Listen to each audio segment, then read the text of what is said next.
Suck at something, work for free lots of times, suck less, wait until people ask for free work and you can't take them on. Now you have more demand than you have supply, begin to charge money, boot out the free clients for paid clients, and then offer to keep working with those clients for money.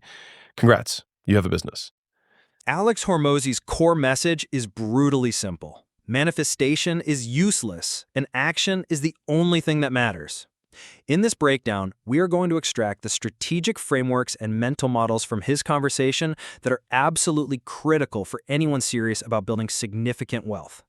Let's start with the single biggest reason why most people fail before they even get started. I think people don't do very much.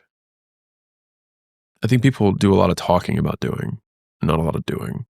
And I think it's the doing that does everything. And I think and whether it's lack of motivation, lack of focus, lack of 100 different things, it just comes down to number of actions taken per unit of time. And I think the vast majority of people just wildly underestimate the volume that's required. And I think that's like, I hit on this so hard because like when, I'll tell you a story to illustrate the point. When I had my first gym, I had a mentor who told me that he got all of his leads off of flyers. And so that's what he did. And so I put out a flyer and I waited 2 weeks and one guy called me and said, "Hey, you dinged my Mercedes." And I was like, it's the only call I got. So I called the mentor up 2 weeks later and he was like, "Hey, how'd that go?" And I was like ready to I was like, "It didn't work," and he was like, and he like totally took it in stride. And he was like, "Well, what was your test size?" And I was like, "Well, what do you mean?" He was like, "Well, what was your test amount?"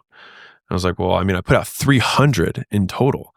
And he was like, "Oh man," he's like, "hard to know if anything's going to work with 300. He's like, "We test with 5,000 per batch." He's like, "And then once we find a winner," he's like, "we do 5,000 flyers a day."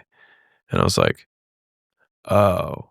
This is the great filter. The reason most people don't build wealth isn't because they lack a secret strategy. It's because they fundamentally misunderstand the scale of action required.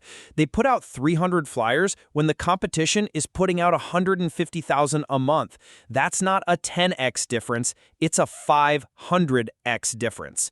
This is why a side hustle stays a side hustle. Wealth creation isn't about finding a magic lever, it's about applying overwhelming force. The first step in any real strategy is to accept the brutal reality of the volume required, and then commit to that pace. It removes all the excuses. Once you've accepted the need for massive volume, the next question becomes, how do you actually achieve it? The answer lies in the speed of your decisions. I think shrinking the time between when you make a decision and when you take action on the decision is probably one of the strongest correlates with like high producers. And I always talk about that. Was there like a specific moment that you kind of had that realization, and then ever since you made that decision, you're going to decrease that amount of time that like the business went exponential? So two things. So one is, if you define a God being as omnipotent, then as they think things would exist.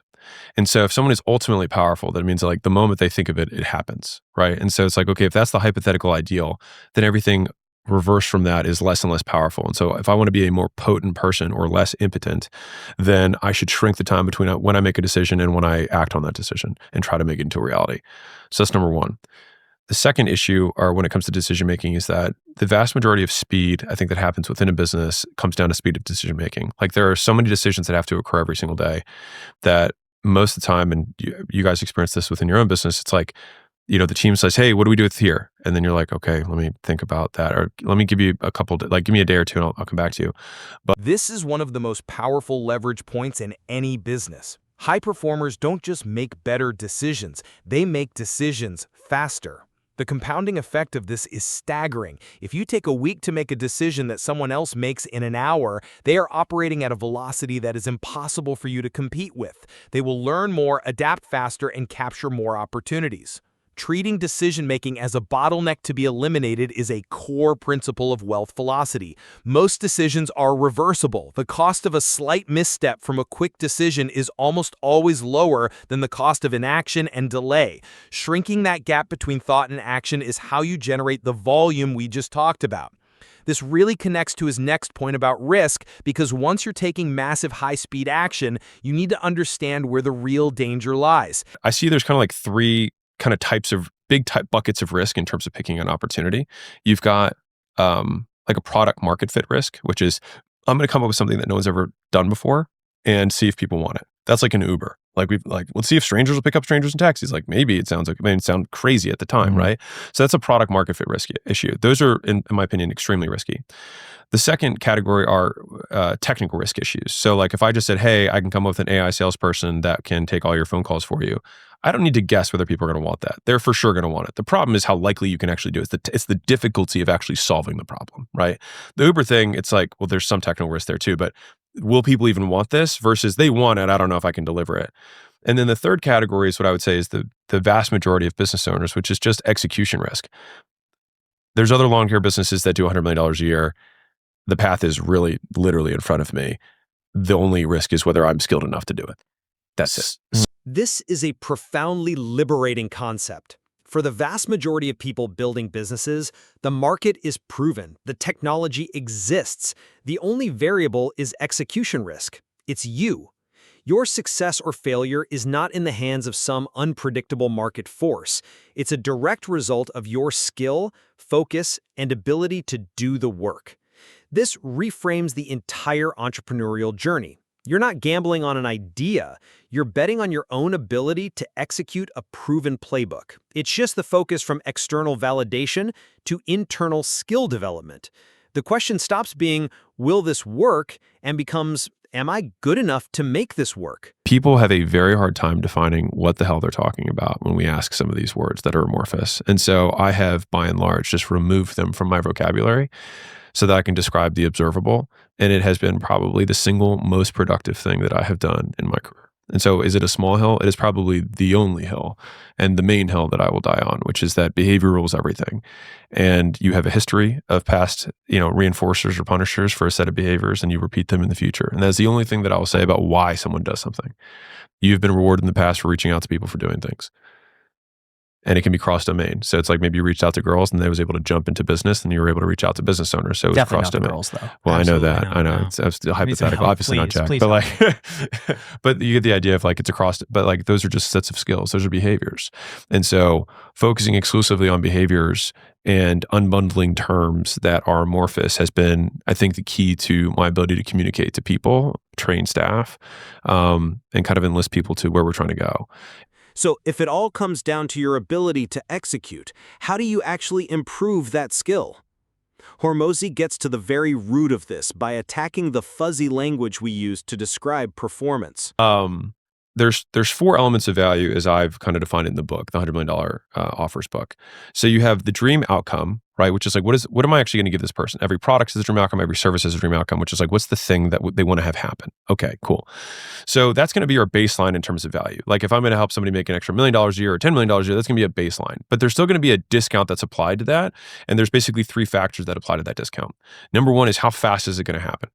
Number two is how much effort is it going to take on behalf of the customer? And then number three is how likely is it to occur?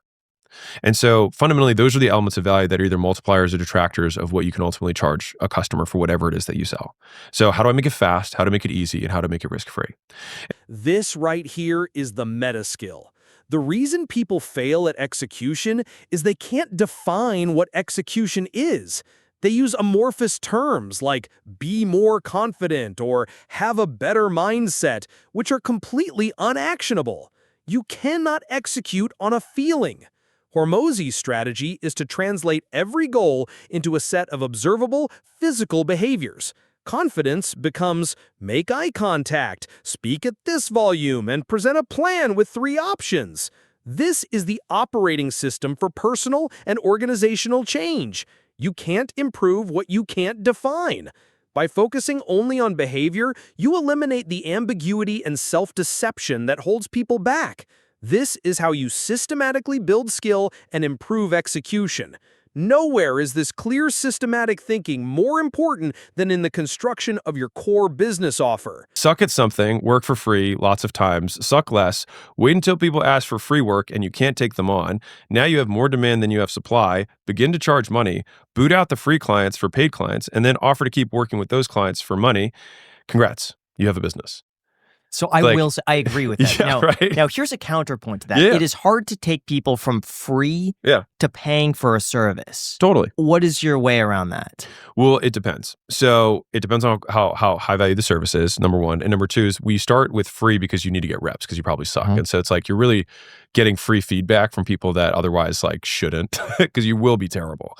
But the transitioning people from free to paid really comes down to just how good you are.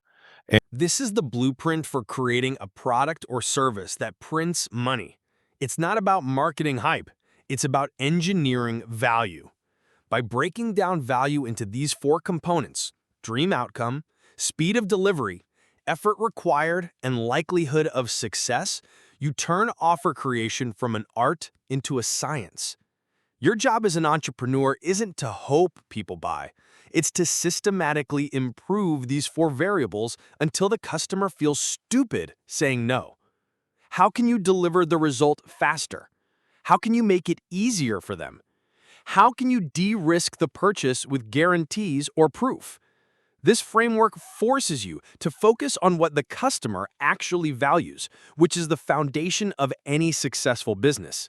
This is a high-level framework, but for anyone starting with nothing, the question is how to get the repetitions needed to even build an offer like this. Luck will come from a supply-demand discrepancy within a window of time.